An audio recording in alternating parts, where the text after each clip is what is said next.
Now, one of the most longest running series with a series of really quality entries on multiple systems, multiple areas is a long running franchise of survival horror, which is, of course, Resident Evil. And with so many possible entries, you're not sure quite where to enter and to fit in.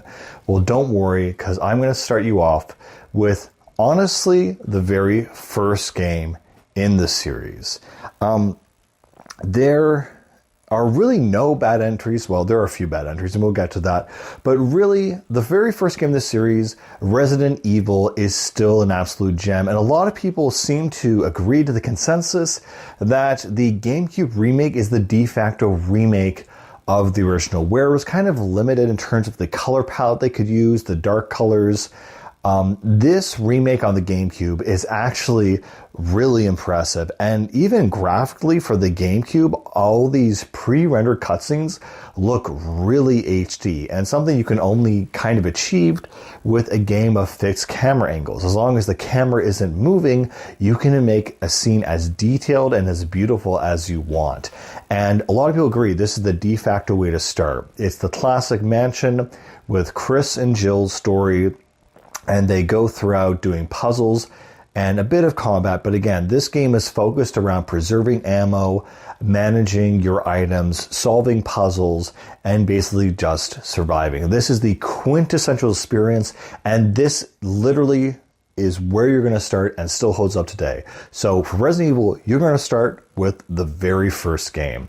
And whether you play the original or the remake, the only thing you're missing out on with this is the grade A voice acting of the original and the different color palette. But I think they're both have their faults and benefits, but this one right here is the de facto way to get started.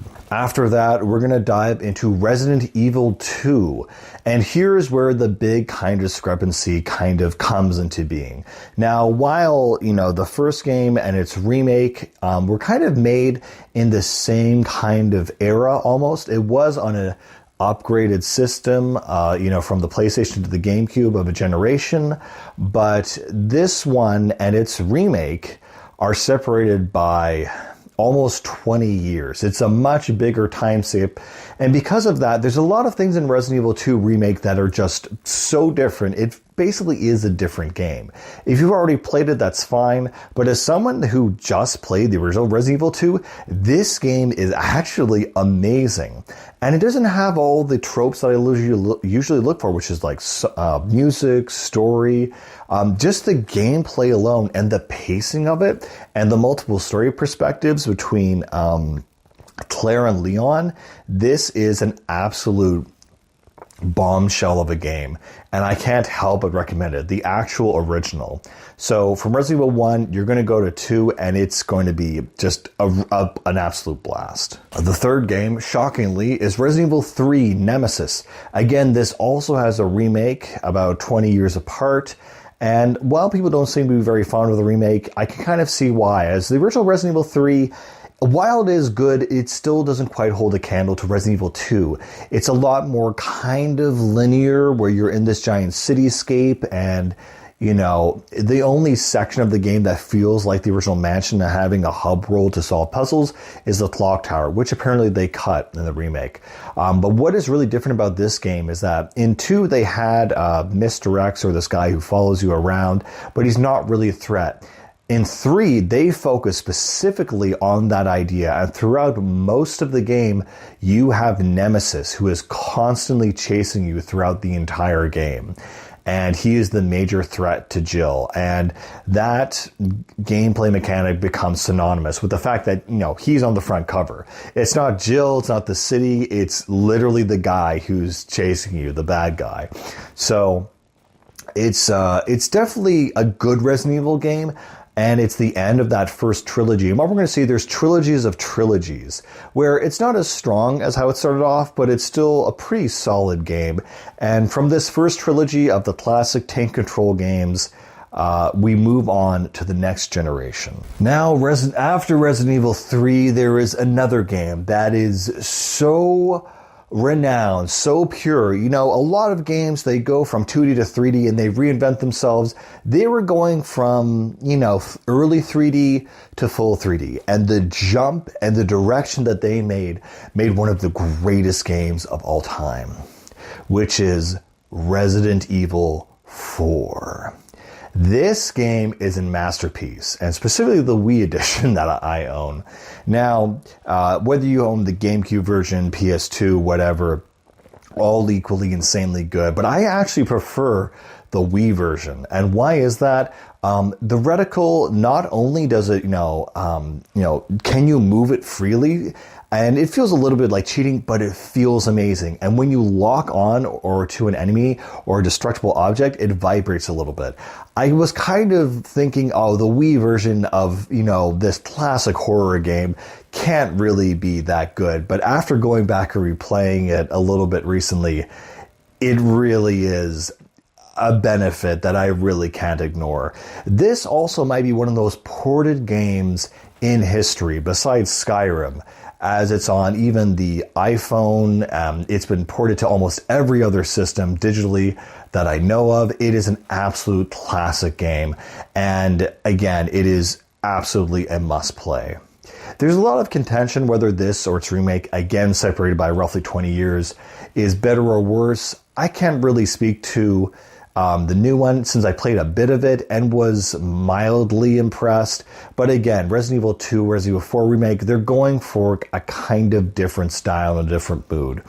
But with this one, you cannot go wrong. And I highly encourage people to play the original, because there's just certain things about it that, again, if anything was pulled out of balance, the whole thing would collapse. And it's one of the few games that I felt was good from start to finish. Even the middle part, the slog part, the bad part of the game is still fun and engaging.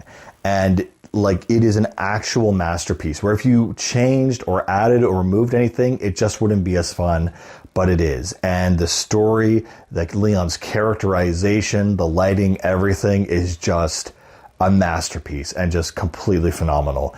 If you never play a Resident Evil game in your life, play this one, please. Also on the Wii, there were a few other spin-offs, and as you can tell after 4, there were just a slew of other Resident Evil games, and I'm just going to show these. There's Umbrella Chronicles and Darkside Chronicles. Both of these games exist. I played them. I do not recommend them. They're not good. This one is like a recap of a bunch of old Resident Evil scenes, but it's on rails. And this one kind of goes into Leon's backstory with an original story from South America and covering Code Veronica and a few other, side story games, but in an on-rail shooter style. It's fine, but I do not play these. I do not recommend these, but I do have them and they do exist. But next is predictably Resident Evil 5 in Africa.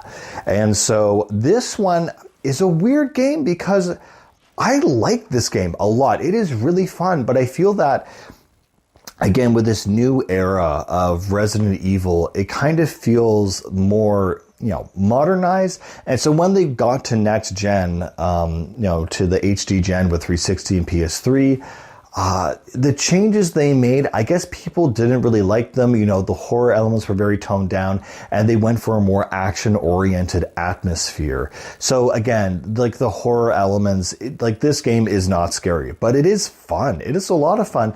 And another thing that I really like that maybe other people didn't is that it's co-op, so you can play with another person.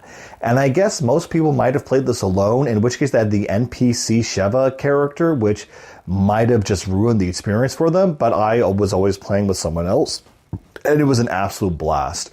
And I feel like, as good as it is, it's not perfect, and it lives in the shadow of its older brother, Resident Evil 4, and because of that, people don't give it, I know, the time of day, but this is one of my favorite Mercenaries mode. It's so much fun, it's so fleshed out, and this is the game that really reintroduces Chris and Wesker into the series.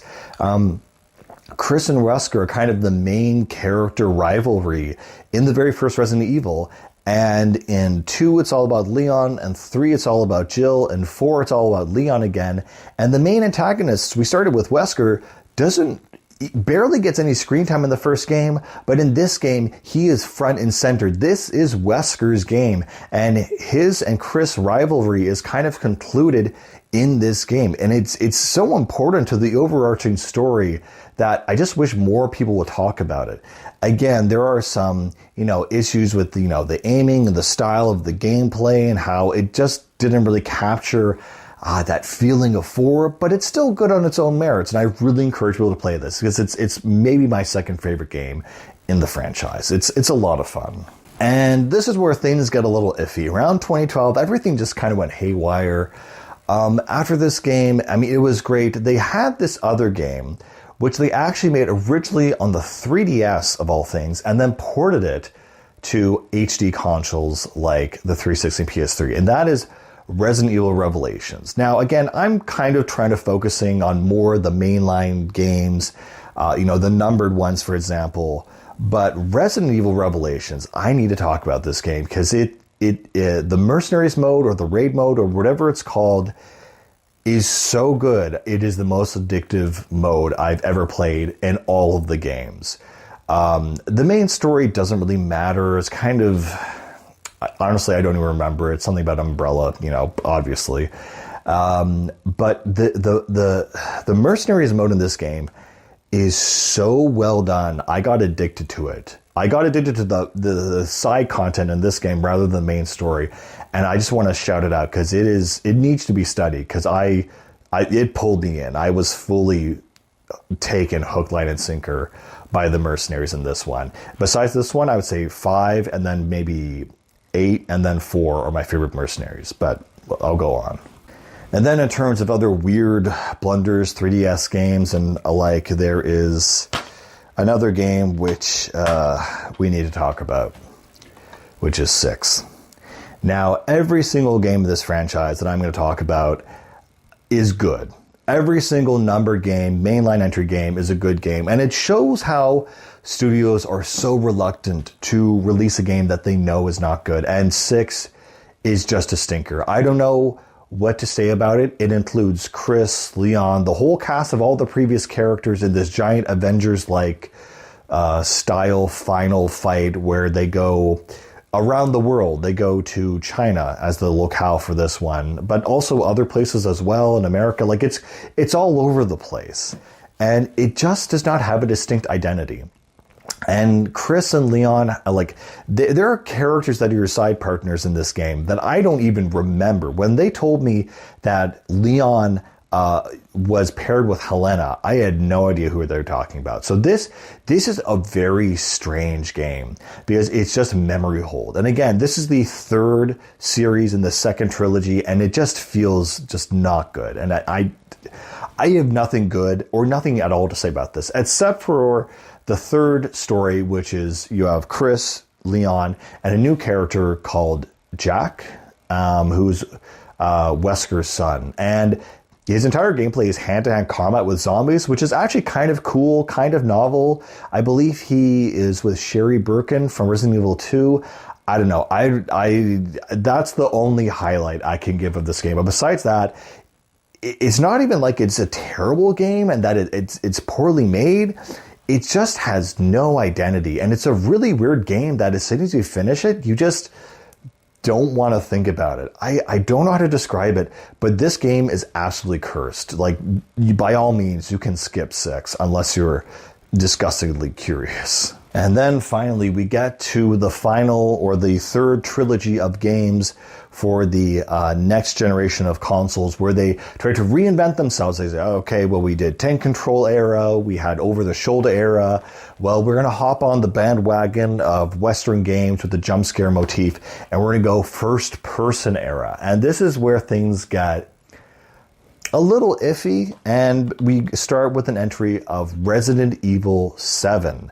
Where the horror is Louisiana and the Baker family. So they're trying to get back to their roots in terms of the horror style gameplay, where essentially you are not playing as any characters, you're playing as a completely new character, completely new setting, completely new perspective, Ethan Winters.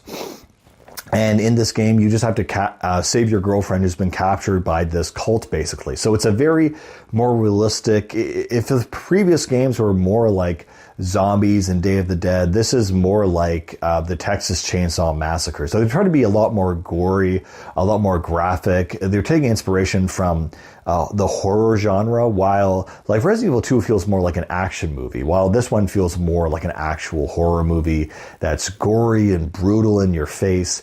And the kind of good-bad aspect of this is I thought this would just be a bunch of stupid jump scares, which I don't care for.